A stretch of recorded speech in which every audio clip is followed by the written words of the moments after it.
జై శ్రీరామ్. అందరికీ నమస్కారం. Welcome to news Akhanda. నేను మీ కస్తూరి శ్రీధర్. ఉత్తరప్రదేశ్లో మౌలానా థాకిర్ రాజ్ అనే ఒక వ్యక్తి ఉంటాడనమాట. ఎలాంటోడంటే పచ్చి మత ఛాందసవాది. ఇతను ఇస్లాం బోధకుడు, పైగా ఏంటంటే మత పెద్ద.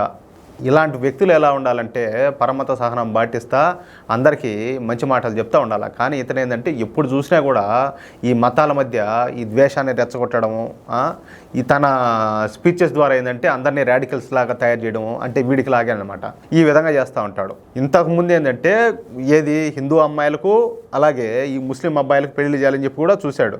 ఇలాంటివి తరచూ చేస్తూనే ఉంటాడు. ఏదో ఒకటి ఇట్లాంటి లంగా వ్యాపారాలు చేసి ఏదో ఒక విధంగా వార్తల్లో నిలుస్తూ ఉండడం వచ్చేసి ఇతనికి అది అలవాటే. అలాంటి వ్యక్తి అనమాట. ఈ విధమైన పనులు చేసి ఇప్పటికే 2 సార్లు యోగి ఆదిత్యనాథ్ చేతిలోంచి తప్పించుకున్నాడు. ఇప్పుడు మళ్ళా ఇంకొక దాంతో మళ్ళా ముందుకు వచ్చినాడు.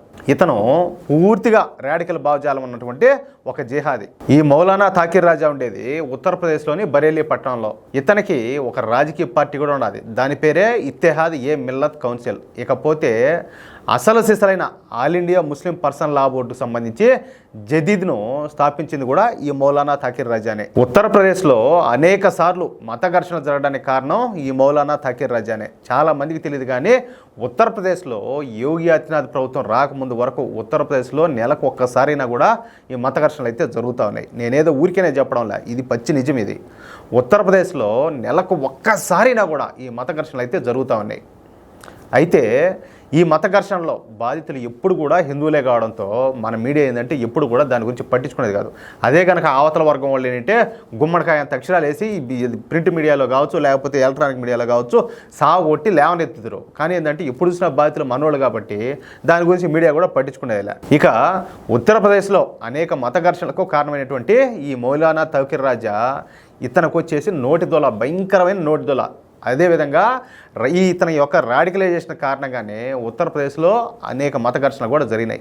అయితే ఇప్పుడు ఇదే మౌలానా థాకిర్ రాజా మాట్లాడుతా నరేంద్ర మోడీ తనను తాను ఒక హీరోలా భావిస్తున్నాడు. అందుకే వక్ఫ్ బోర్డ్ అమెండ్మెంట్ యాక్ట్ బిల్లును తీసుకొచ్చినాడు. త్వరలోనే ఆ బిల్లును కూడా ఆమోదిస్తారంట. ఆ బిల్లు పాస్ అయితే పరిస్థితులు వేరే విధంగా ఉంటాయి అని మాట్లాడినాడు. అసలు ఈ దేశంలో ముస్లింలు 20 కోట్ల మంది ఉన్నారో లేక 30 కోట్ల మంది ఉన్నారో నాకు తెలియదు. కానీ 1% ముస్లింలు కనుక ఢిల్లీ చేరుకున్నట్టయితే ఈ దేశం నుంచి మోడీ పారిపోవాల్సి వస్తుంది అని చెప్పి మాట్లాడినాడు. అందుకే చెప్పేది ఇతనికి ఎంత డిక్కీ ఎంత బలుపో చూడండి. దాన్ని బట్టి మీరు అర్థం చేసుకోండి. షేక్ హసీనాకు పట్టిన గతే నరేంద్ర మోడీ కూడా పడుతుంది అని చెప్పి మాట్లాడినాడు. ఇదేమన్నా బంగ్లాదేశ్ అనుకునేవా నువ్వు? ఇది లేకపోతే పాకిస్తాన్ అనుకునేవా, లేకపోతే సోమాలియా అనుకునేవా, లేకపోతే ఉగాండా అనుకునేవా, ఏమనుకునేవా నువ్వు? ఇది భారత్ రా స్వామి, బుడబుడకలవాడా. ప్రతి ఒక్కడు వచ్చి మోడీని బెదిరియాలంటే ఇంకా ఎవరు జనాలు బతకబల్లే దేశంలో. ఎవడు పడితే వాడు వచ్చి బెదిరియాలని చూసేదే. ఏమిరా స్వామి, ఒకసారి మొహాలు అద్దాలో చూసుకుంటారా నాయనా, మొహాలు అద్దాలో చూసుకోండి, తెలుస్తుంది. ఎవడు పడితే వాడు వచ్చి బెదిరించేవాడే. ఏదైనా లీగల్గా చట్టం ప్రకారం పోతుంది. పార్లమెంట్ కమిటీకి వేశారు దాని ప్రకారం చట్టం ప్రకారం జరుగుతుంది. అట్ట కాకుండా ఏది పడితే అది మాట్లాడితే ప్రపంచంలో ఏ దేశంలో కూడా వక్ఫ్ బోర్డు లేదు. ఒక భారతదేశంలో ఎందుకు ఏమంత స్పెషల్? ఏ నుంచి ఊడిపడి వచ్చారా? ఏ నుంచి ఆకాశం నుంచి ఏమన్నా ప్రత్యేకంగా ఇడికి ఏమన్నా ఇప్పుడు దాకా మసిబూసి మారేడుకాయ చేసి బాగా అరగరుద్దినారు. ఇప్పుడిప్పుడు జనాలు తెలుసుకుంటారు. ఇప్పుడిప్పుడు చట్టాల్లో మార్పులు తీసుకొస్తారు. నువ్వేమో అందరినీ రెచ్చగొట్టి నేను రోడ్ల మీద తీసుకొచ్చాను, మీకు సంగతి ఎంత చూస్తాను, మీ సంగతి తెలుస్తాను, మీకు షేక్ హసీనాకు బట్టే గతి పడుతుందంటే అందరూ ఆ మాదిరి ఉంటారా? అయితే ఇతను మాట్లాడతా నేను చెబుతా ఉన్నాను, మేము మోడీ తన ప్రధాని పదవికి రాజీనామా చేసే వరకు నిరసనలు ధర్నాలు చేస్తూనే ఉంటాము. ముస్లింలారా సిద్ధంగా ఉండండి. ఈ అతిక్ అహ్మద్ వీళ్ళు అంతకుముందు గ్యాంగ్స్టర్లు వీళ్ళు ఉంటా ఉన్నారన్నమాట. ఏది ఉత్తరప్రదేశ్ అంటే వాళ్ళకి అడ్డా కదా. ఏది ఈ అతిక్ అహ్మద్ అదేవిధంగా అష్రఫ్ అహ్మద్ల ఈ ఎన్కౌంటర్లకు బదులు తీర్చుకుందాము.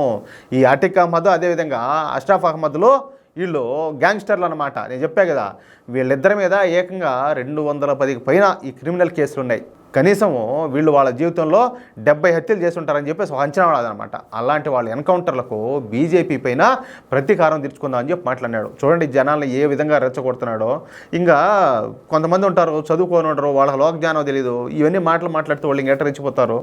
ఇతను మాట్లాడటము రేపు మన ప్రభుత్వం వచ్చిన తర్వాత, అంటే వాళ్ళ ప్రభుత్వం ఏందో తెలుసా? కాంగ్రెస్ పార్టీ, ఉత్తరప్రదేశ్లో ఉండేటువంటి ఈ సమాజ్వాదీ పార్టీలో ప్రభుత్వం. అంటే ఇది వాళ్ళు ఇద్దరు కలిసే కదా ఉంటుంది. అంటే వీళ్ళు వచ్చిన తర్వాత ఆర్ఎస్ఎస్ పై బ్యాన్ విధిస్తాము, వీ హేట్ మోడీ అంటూ ఈ మౌలానా తౌకీర్ రాజా దిక్కుమాలిన ప్రకటనలన్నీ కూడా చేసినాడు. ఇలాంటి రెచ్చగొట్టే పనికిమాలిన లుచ్చా ప్రకటనలన్నీ చేసినందుకు గాను ఈ మౌలానా తౌకీర్ రాజాను యోగి ఆదిత్యనాథ్ గారి నుంచి ఇక దేవుడు కూడా కాపాడాడు ఎట్టి పరిస్థితుల్లో కూడా. ఎందుకంటే ఇన్ని మాటలు మాట్లాడినా కూడా ఊరిని వదిలేస్తే ఇప్పుడు పిచ్చుకోకుంటుంది. పిచ్చుకోక ఏ ఊరి మీద పడితే ఏమవుతుంది, ఎవరిని కావాలంటే వాళ్ళని గరుస్తుంది, వాళ్ళకు కూడా పిచ్చి ఎక్కిస్తుంది. కాబట్టి ఈ పిచ్చుకోక ఖచ్చితంగా బ్రేక్లు వేయాల్సిందే, చేసే పని చేస్తే ఆడికి కుదురుతుంది అనమాట. అయితే ఇక్కడ విషయం ఏంటంటే ఇతని విషయంలో ఎన్కౌంటర్ జరుగుతుందో లేక పోయే బండి పోతా ఏమన్నా బోల్తా కొడతాదో ఏం జరుగుతుందో కూడా తెలియదు, లేకపోతే జైలుకి పోతాడో ఏం జరుగుతుంది అనేది ఏది చూడాలా. కానీ ఈసారి మాత్రం ఇతను మాట్లాడే మతపు కొట్టు మాటలకు మాత్రం ఎట్టి పరిస్థితుల్లో యోగి ఆదిత్యనాథ్ చేతుల్లోంచి అయితే తప్పించుకోలేడు, అది మాత్రం పక్కా. ఎట్లున్నది న్యూసా? చూడండి మన చుట్టూ ఎంత దారుణాలు జరుగుతున్నాయో, జనాలు ఏ స్థాయిలో ఉన్నారో, మతంతో ఎట్లా కొట్టిమిట్టాడుతున్నారో గమనించండి ఒకసారి. ఈ వీడియోపై మీ యొక్క అమూల్యమైన అభిప్రాయాలను దయచేసి ప్రతి ఒక్కరు కూడా ఖచ్చితంగా కామెంట్ రూపంలో తెలియజేయాలని చెప్పి కోరుకుంటూ, అలాగే ఈ వీడియో నచ్చితే దయచేసి లైక్ చేయండి, తప్పనిసరిగా 10 మందికి షేర్ చేయండి. అలాగే ఇంతవరకు మన ఛానల్ సబ్స్క్రైబ్ చేసుకోకపోతే దయచేసి ప్రతి ఒక్కరు కూడా మన ఛానల్ సబ్స్క్రైబ్ చేసుకోండి. ప్లీజ్ సపోర్ట్ చేయండి. జై శ్రీరామ్.